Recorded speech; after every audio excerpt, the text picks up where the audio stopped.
তো এই গাই সবার কি অবস্থা? আমরা আসছি 16 ডিসেম্বরের আজকে বিজয় দিবসে। আশপাশের পরিবেশ দেখেন কত লোক হয়েছে আমাদের এখানে আজকে।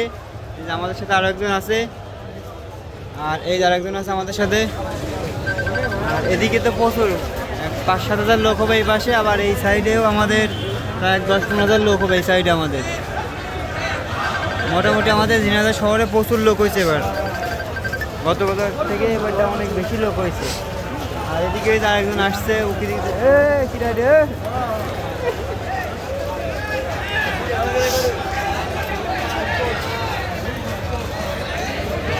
লাইভ করছে।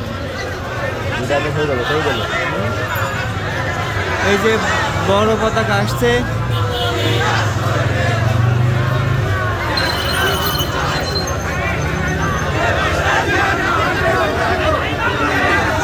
বড় সে পতাকা।